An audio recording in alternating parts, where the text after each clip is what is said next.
Hello students, welcome to all of you in this class 9th. This is your subject science and we are continuing our chapter number 3, atoms and molecule. This is your video number 47. Okay students, in the previous class we have studied about the law of combination, law of conservation of mass and law of definite proportion. Okay students, in this class we will study about the drawbacks of Dalton atomic theory. पिछली class में मैंने आपको Dalton atomic theory के बारे में भी समझाया था बच्चों, ठीक है। इस क्लास में हम drawbacks of Dalton atomic theory के बारे में स्टडी करेंगे। यहाँ से हम शुरुआत करेंगे एंड कंटिन्यू करेंगे इस चैप्टर को।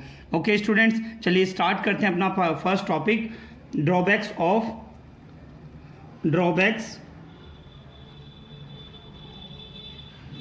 Of Dalton atomic theory. Dalton ने जो एटॉमिक थ्योरी दी थी उसमें क्या क्या ड्रॉबैक्स हैं उसके बारे में हम इस चैप्टर में यहाँ पर हम सबसे पहले फर्स्ट टॉपिक में हम स्टडी करेंगे। ओके स्टूडेंट्स, तो क्या क्या ड्रॉबैक्स थे बच्चों। नंबर फर्स्ट ड्रॉबैक था इनका, नंबर फर्स्ट देखेंगे आप यहाँ पर जो इन्होंने पोस्टुलेट्स बताए थे, the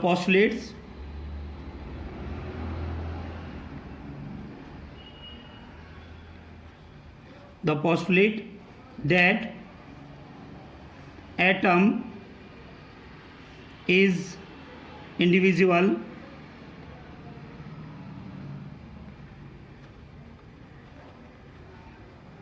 is no longer true, तो बच्चों इन्होंने बताया था कि जो आपका एटम है वो आपका इंडिविजुअल होता है, लेकिन ये आगे जाकर ये ट्रू नहीं हुआ। ठीक है स्टूडेंट्स, इसमें हमें पढ़ने को मिला an atom can be decomposed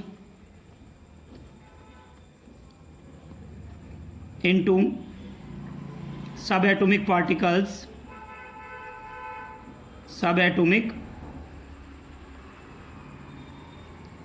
particles such as electron, proton and neutron. Okay students, जैसा कि इन्होंने बताया था जो एटम है वो आपका क्या होता है बच्चों, इंडिविजिबल होता है, बट ये नो लॉन्गर ट्रू रहा।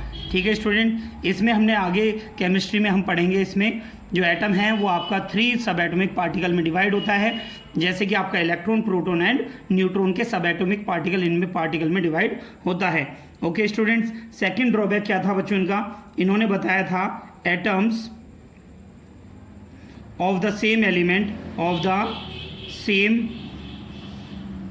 Elements may not be identical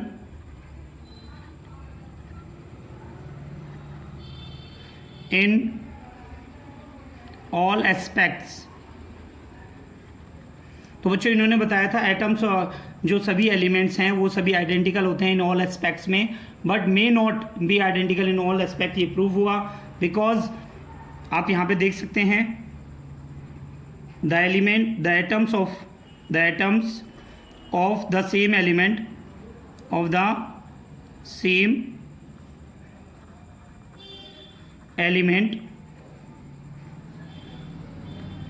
may have different masses।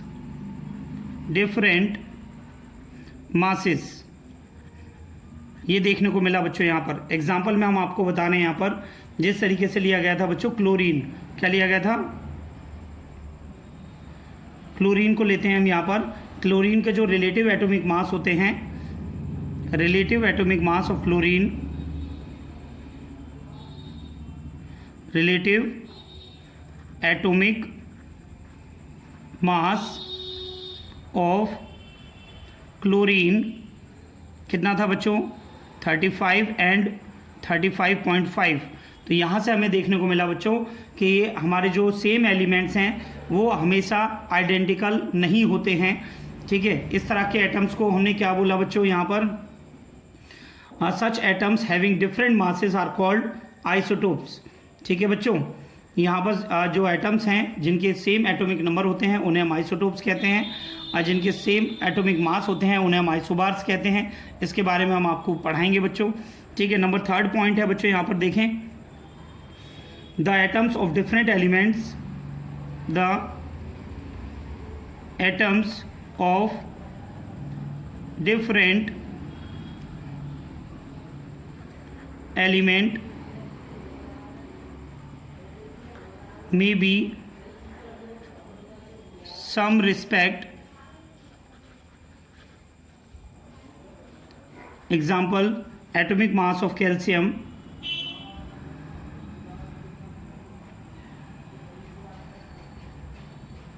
mass of calcium and argon is same। कितना था बच्चों इसका, डेट इज़ 40 पाया गया। यहाँ पर आपको डिफरेंट आपको दिखाए गए हैं एलिमेंट, और इन दोनों का मास क्या है, सेम है। इस तरह के डिफरेंट एलिमेंट्स के जिनके mass at same atomic mass पाए जाते हैं उन्हें हम आइसोबार्स कहते हैं। ओके स्टूडेंट्स, ठीक है, तो सभी बच्चे ध्यान देंगे। यहाँ पर आपके पास में 2 डेफिनेशंस इंपॉर्टेंट आ जाती हैं। सबसे पहले हम उनके बारे में पढ़ लेते हैं, फिर नंबर 4 प्रॉपर्टी के बारे में पढ़ेंगे बच्चों हम। आइसोटोप्स क्या हैं और आइसोबार्स क्या हैं। ठीक है स्टूडेंट्स, आइसोटोप्स क्या हैं यहाँ पर देखेंगे सभी। Atoms of same element which have different mass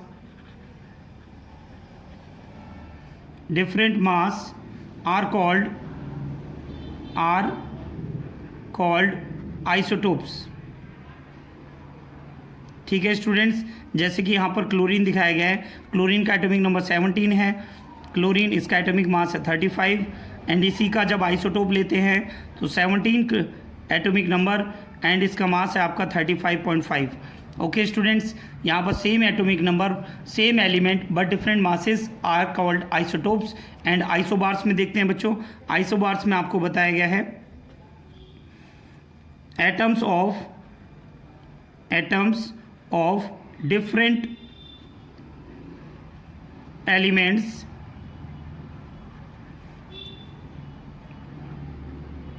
which have same atomic mass are called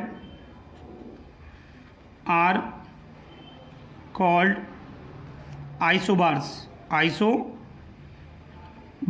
okay students, ठीक है, जैसे कि एग्जांपल आपको दिखाया गया है यहाँ पर कैल्शियम एंड आर्गन का। कैल्शियम का एटॉमिक नंबर कितना होता है बच्चों, 20, Ca एटॉमिक मास होता है बच्चों इसका 40। ओके स्टूडेंट्स, एंड आर्गन का कितना होता है बच्चों, आर्गन का सिंबल है Ar, 18 एंड 40। ओके स्टूडेंट्स, तो ये आपके एग्जांपल किसके हो गए, आइसोबार्स के हो गए। ओके स्टूडेंट्स, एंड नंबर 5 जो इनका ड्रॉबैक था, जो डाल्टन ने अपनी एटॉमिक थ्योरी में बताया था, atoms is no longer indestructible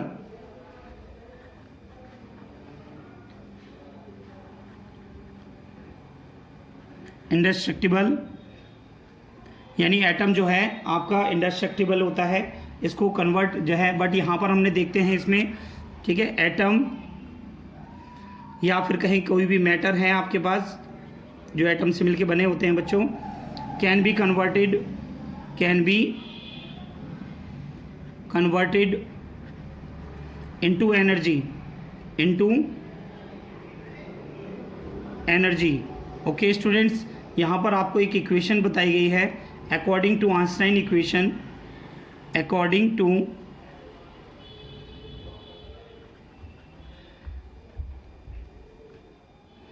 Einstein's equation E is equal to mc²। क्या होता है बच्चों, E is equal to mc²। ठीक है बच्चों, E फॉर यहाँ पर क्या है, energy, and M for mass and C for velocity of light. Okay students, यहाँ से क्या है, matter and energy are interconvertible, यानी मैटर जो है वो आपका एनर्जी में इंटर कन्वर्ट हो रहा है, बट जो according to the atomic theory ये बताया गया था ये आपके इंडेस्ट्रक्टिबल होते हैं, ये कन्वर्ट नहीं होते हैं, but according to the Einstein equation that can be converted into energy. Okay student, note करिए सभी। नेक्स्ट टॉपिक आता है बच्चों आपका एटम्स। नेक्स्ट टॉपिक है बच्चों आपका एटम्स। एटम्स के बारे में देखेंगे। What is atom? एटम क्या है? It is the smallest particle, these are smallest particles, these are smallest particle of an element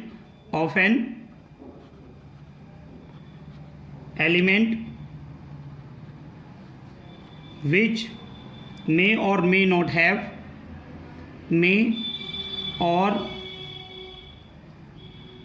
not have independent existence. ठीक है स्टूडेंट्स, एटम्स क्या हैं? आपके स्मॉलेस्ट पार्टिकल होते हैं किसी भी एलिमेंट के, और जो इनके ये जो हैं मे और मे नॉट इंडिपेंडेंट एग्जिस्टेंस, ये जो है लोनली क्या है, ये एग्जिस्टेंस कर भी सकते हैं और नहीं भी कर सकते हैं, लेकिन but take part in chemical reaction. Okay students, लेकिन ये केमिकल रिएक्शन में पार्टिसिपेट करते हैं। Okay students, these are the building blocks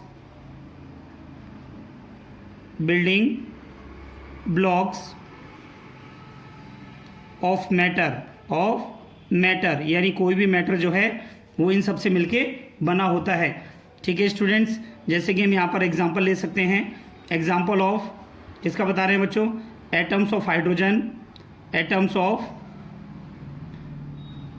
hydrogen, oxygen, nitrogen, etcetera. Okay students, these are capable of independent existence, लेकिन कुछ ऐसे एटम्स हैं जो आपके इंडिपेंडेंटली एग्जिस्टेंस नहीं कर सकते हैं। ठीक है, कौन से हैं बच्चों? जैसे कि आपको बताया हाइड्रोजन, ऑक्सीजन और नाइट्रोजन, ये आपके इंडिपेंडेंट एग्जिस्टेंस दिखाते हैं। ठीक है, independent existence are not capable of independent existence. Hydrogen कभी भी इंडिपेंडेंट एग्जिस्टेंस शो नहीं करता है। ठीक है स्टूडेंट्स, बट जो आपके जैसे हीलियम हैं, हीलियम नियॉन, ये आपके इंडिपेंडेंटली एग्जिस्टेंस दिखा सकते हैं। ठीक है स्टूडेंट्स, नेक्स्ट देखते हैं यहाँ पर size of atoms. Next point है बच्चों आपका size of atom. Size of atom के बारे में देखेंगे बेटा। यहाँ पर atoms are very small, atoms are very small, जैसे कि मैंने आपको पहले बताया है। ठीक है, atoms are the smallest particle of an element. Atom जो हैं बहुत स्मॉल होते हैं and their radius is measured in nanometre.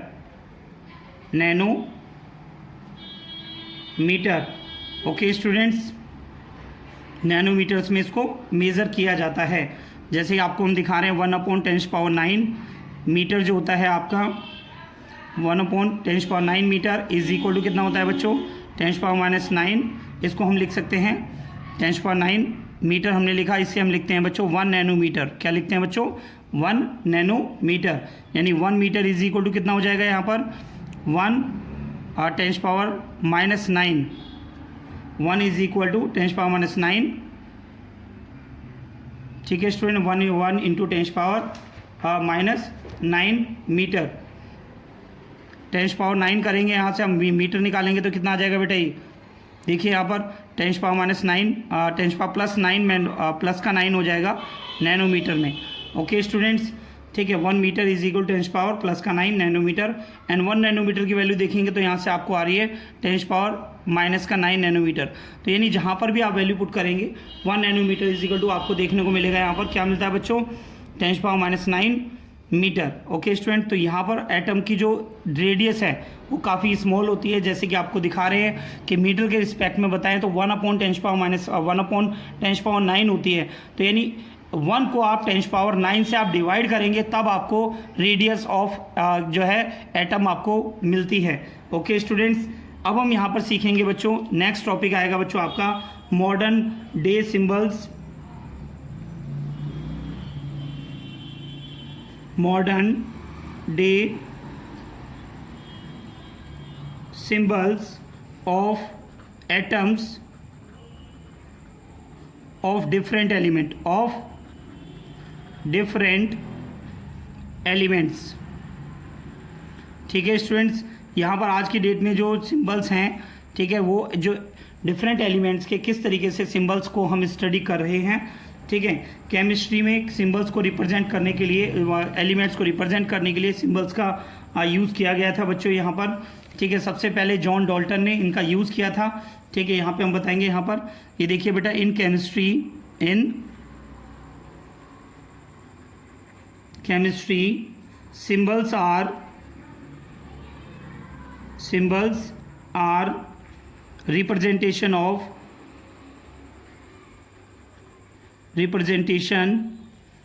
Of an element. An किसी भी एलिमेंट के जो हैं ये रिप्रेजेंटेशन होते हैं। It is simple to use symbol of an element rather than writing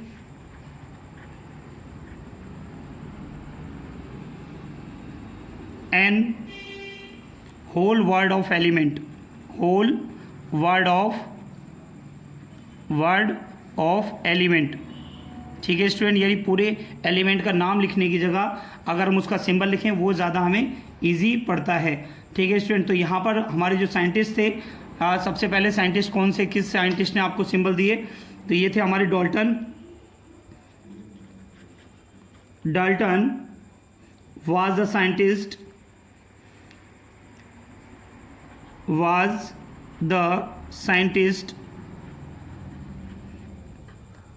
which use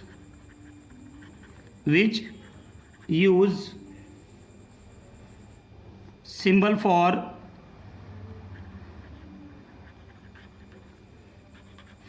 elements।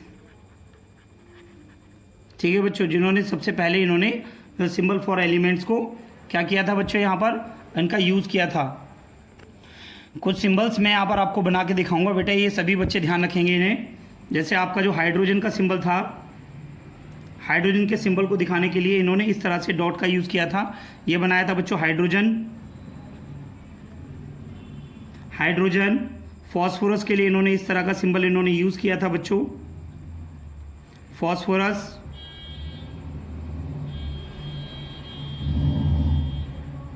ठीक है स्टूडेंट्स, कार्बन के लिए इन्होंने सिंपल यूज़ किया था।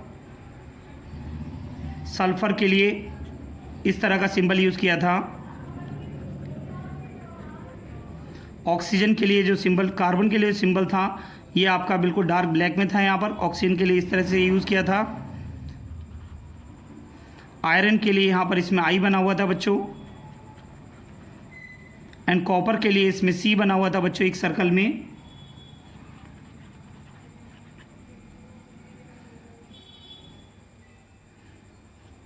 ठीक है स्टूडेंट्स, एंड लेड के लिए जो सिंबल यूज़ किया था डेट इज़ एल, इसमें लिखा हुआ था, एक्सेट्रा। ओके स्टूडेंट्स, बाकी कुछ सिंबल्स और भी हैं बच्चों जो आपकी एनसीईआरटी की बुक में दिए गए हैं, इन्हें आप वहाँ से जाकर देख सकते हैं। ठीक है, सबसे पहले जो डाल्टन ने जो सिंबल का यूज़ किया था, एलिमेंट्स के नेम लिखने की जगह इनके सिंबल्स को रिप्रेजेंट करके इनका यूज़ किया था किसी भी रिएक्शन में। बट यहाँ पर भी, इसमें भी कुछ मॉडर्न डे में, ठीक है। मॉडर्न सिंबल्स इनको लिखना काफ़ी डिफ़िकल्ट था। इस तरह के सिंबल्स को यूज़ करके किसी भी रिएक्शन को रिप्रेजेंट करना काफ़ी टिपिकल था। उसके लिए भी यहाँ पर एक और नए साइंटिस्ट आए जिनका नाम था जे बर्जेलियस। उन्होंने इन सिंबल्स को भी चेंज किया, जिन्होंने इन्हें सिंबल में लिखा, एक वर्ड में इन्होंने लिखा। कुछ लेटर ऐसे थे जो एलिमेंट के नेम से स्टार्ट हो रहे थे। चलिए बच्चों, इंट्रोड्यूस होते हैं इनके, देखते हैं। पहले नोट करिए बेटा सभी से। तो यहाँ पर अब हम स्टडी करेंगे बच्चों modern symbols of elements. These were introduced by the J Berzelius ने इनको दिया था बच्चों, ठीक है। जे बर्जेलियस ने ये शॉर्ट हैंड रिप्रेजेंटेशन बताया था किसी भी एलिमेंट का, ठीक है। These are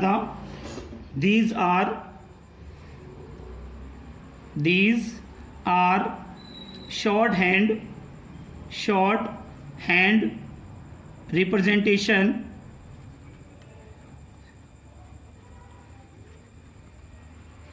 representation of the name of an element okay students, ये शॉर्ट हैंड रिप्रेजेंटेशन किस तरीके से था यहाँ पर इसे हम बताएंगे। बट नाउ डेज, आज की डेट में इसी सिंबल को जो जे बर्जेलियस ने दिए थे, ठीक है, इसे IUPAC ने क्या किया, अडॉप्ट किया। किसने अडॉप्ट किया बच्चों? Now A days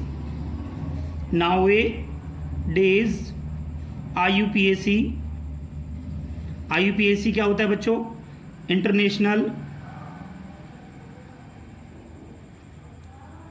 international union of pure applied chemistry, ठीक है स्टूडेंट। ये फुल फॉर्म सभी बच्चे ध्यान रखेंगे, ठीक है। Who proves the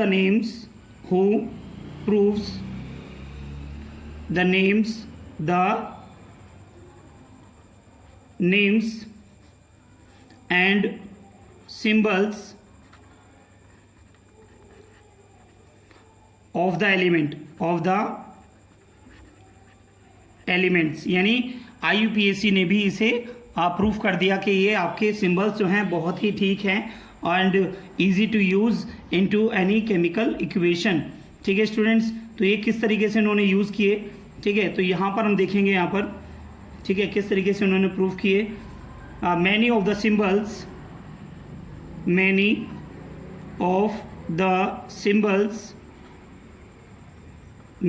symbols are the first letter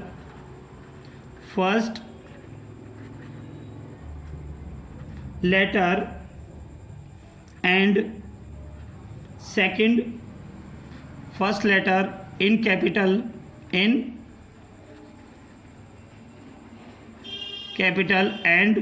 second letter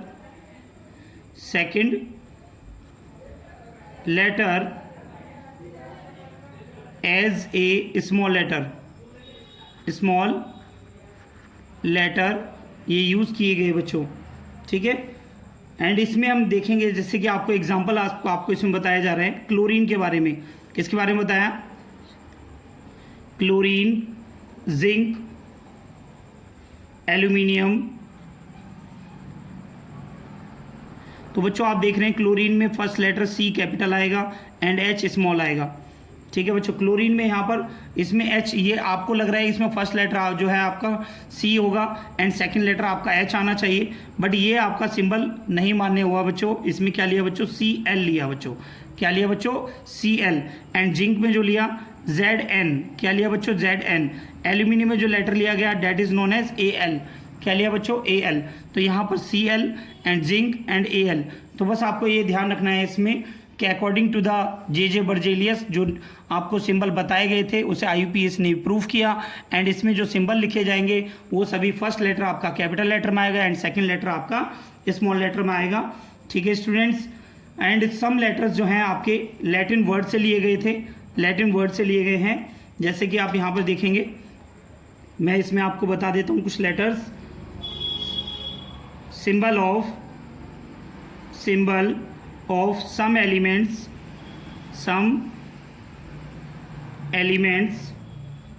have been taken been taken from their names in different languages.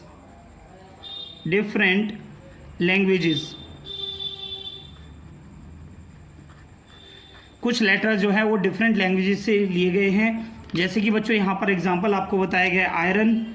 ठीक है स्टूडेंट्स, आयरन जो है इसका सिंबल होता है बच्चों Fe। ये किससे लिया गया है बच्चों? From ferrum. फेरम जो एक आपका लैटिन नेम है। क्या नेम है बच्चों? लैटिन नेम है। Okay students. एंड सेकंड बच्चों हम आपको बताने जैसे गोल्ड, तो गोल्ड है, गोल्ड में आपका लिया गया बच्चों Au। ठीक है, फ्रॉम एरम। ये भी बच्चों आपका लैटिन नेम है। ठीक है बच्चों, ये लैटिन नेम से लिया गया था। यहाँ पर GO इस तरीके से नहीं बनाया गया है इसका, ना GL। ठीक है स्टूडेंट्स। नेक्स्ट आप देख रहे हैं यहाँ से क्लोरीन। क्लोरीन का जो नेम है ये किससे लिया गया है बच्चों? इसे हम सिंबल लिखते हैं Cl। ठीक है बच्चों, किससे लिया गया बच्चों? ये फ्रॉम क्लोरस, जो आपका ग्रीक नेम है। ओके स्टूडेंट्स, तो इस तरीके से ये सिंबल लिए गए हैं। ठीक है बच्चों। एंड कुछ सिंबल्स जो हैं आपको मैं यहाँ पर रिप्रेजेंट करके दिखाऊंगा भी। ठीक है, अभी आपको इसमें कुछ और भी बताया तो जैसे कोबाल्ट को लेते हैं। कोबाल्ट का सिंबल क्या होता है बच्चों? CO। एंड ये आपका जर्मन नेम से लिया गया है जिसका नाम होता है कोबोल्ड। क्या होता है बच्चों? कोबोल्ड, जो एक आपका जर्मन नेम है। तो आप यहाँ पर देख रहे हैं बच्चों कि कुछ जो एलिमेंट्स के हैं, जैसे मैंने यहाँ पे लिख दिया बच्चों एक्सेट्रा। ठीक है, आप अपनी NCERT की बुक से देख सकते हैं। ठीक है, फ्रॉम द NCERT बुक आप देखें इसे कि आपको यहाँ पर ये सिंबल दिए गए हैं। तो जे बर्जेलियस ने जो भी नेम दिए थे, ठीक है, उन सभी को IUPAC ने प्रूव किया। जे बर्जेलियस के अनुसार आपको जो सिंबल हैं वो आपके फर्स्ट लेटर कैपिटल होना चाहिए, सेकंड आपका स्मॉल लेटर होना चाहिए। ठीक है, कुछ सिंबल आपके डिफरेंट लैंग्वेजेस से लिए गए हैं। ठीक है, कुछ आपके जो हैं वो आपके सेम एलिमेंट के नेम से ही बनाए गए हैं। ठीक है स्टूडेंट्स, तो आप इन्हें नोट कर लीजिए पहले। नेक्स्ट बच्चों हम यहाँ पर आपको कुछ एलिमेंट्स के आपको नाम हम दिखाएंगे। आपको यहाँ पर symbol of some elements, symbol of some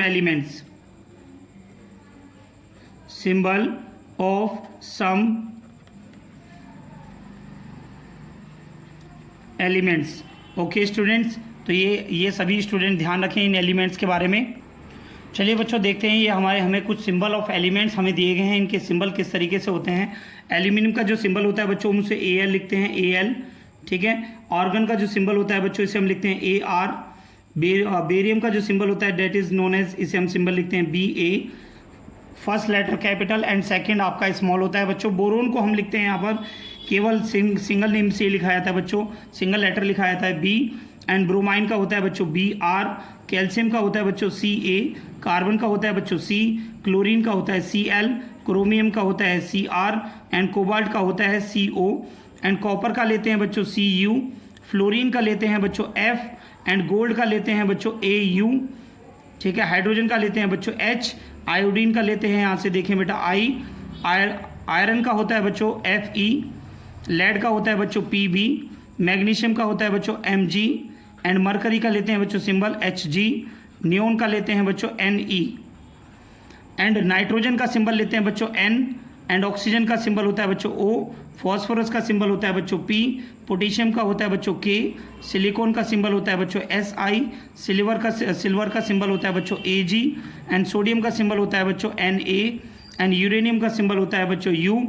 and sulphur का सिंबल होता है बच्चों S। एंड जिंक का सिंबल होता है बच्चों Zn। ठीक है स्टूडेंट्स, एंड एक्सेट्रा। ठीक है स्टूडेंट्स, एंड मोर आप देख सकते हैं अपनी NCERT की बुक से देख सकते हैं बच्चों। मैंने यहाँ पर आपको कुछ सिंबल्स मैंने आपको दिखाए हैं। ठीक है, ये सिंबल आपको लर्न होने चाहिए बच्चों। किसी भी केमिकल रिएक्शन को जब हम करते हैं, कंप्लीट करते हैं, तो उससे सिंबल में ही रिप्रेजेंट किया जाता है। ठीक है, it is the easiest way to learn and to write any reaction with the symbol of the elements. Okay students, तो सभी बच्चे ध्यान रखेंगे इन एलिमेंट्स के बारे में। सभी बच्चे ये लर्न करें। आज की क्लास में मैंने आपको drawbacks of Dalton atomic theory से मैंने आपको बताया, एंड मैंने जे बर्जेलियस के जो आपको सिंबल बताए हैं, ठीक है बच्चों, ये लर्न करेंगे, बहुत इंपॉर्टेंट है। एग्जाम में आपको बच्चों नेम आ सकते हैं, कोई भी सिंबल आपसे पूछा जा सकता है, ठीक है, इसीलिए सभी सिंबल्स अच्छे से आप लर्न करें। सभी जो ड्रॉबैक्स मैंने आपको बताए हैं, जो पोस्टुलेट्स मैंने आपको बताए हैं और डाल्टन एटॉमिक थ्योरी के, उन्हें आप लर्न करें। मैंने आपको लॉ सिखाए, मैंने फर्स्ट क्लास में जो आपकी प्रीवियस क्लास थी उसमें मैंने आपको law of conservation of mass and law of definite proportion आपको बताया विद न्यूमेरिकल बच्चों, ठीक है। एंड यहाँ पर मैंने आपको सिंबल्स एंड जे बर्जेलियस के symbol, Dalton atomic symbol and atoms के बारे में हमने पढ़ा, डाल्टन एटॉमिक थ्योरी के ड्रॉबैक्स के बारे में बच्चों हमने पढ़ा। इन्हें आप अच्छे से रिवाइज करें, अपनी कॉपी में नोट करें। इसके साथ में आप अपनी एनसीईआरटी की बुक से चैप्टर को रिवाइज करिए बच्चों, ठीक है। चैप्टर के बीच में जो आपको एग्जाम्पल दिए होते हैं बच्चों, उन एग्जाम्पल को आप अच्छे से लर्न करें ताकि आपको ये सभी चीज़ें अच्छे से समझ में आएँ। ओके स्टूडेंट्स, साथ ही इन वीडियो का जो भी कंटेंट है वो कंप्लीट आपकी कॉपी में नोट होना चाहिए, क्योंकि आपसे जो भी क्वेश्चन पूछे जाएंगे, एमसीक्यू क्वेश्चंस या शॉर्ट आंसर क्वेश्चन या वेरी शॉर्ट आंसर क्वेश्चन या लॉन्ग क्वेश्चन, सभी क्वेश्चन को कवरेज इन वीडियोज़ में आपको दिया जा रहा है बच्चों। ये आपकी सेकंड वीडियो थी। नेक्स्ट वीडियो में आपको atomic mass, relative atomic mass and molecules के बारे में हम स्टडी करेंगे बच्चों। आज की क्लास में इतना ही, ठीक है स्टूडेंट्स, थैंक यू।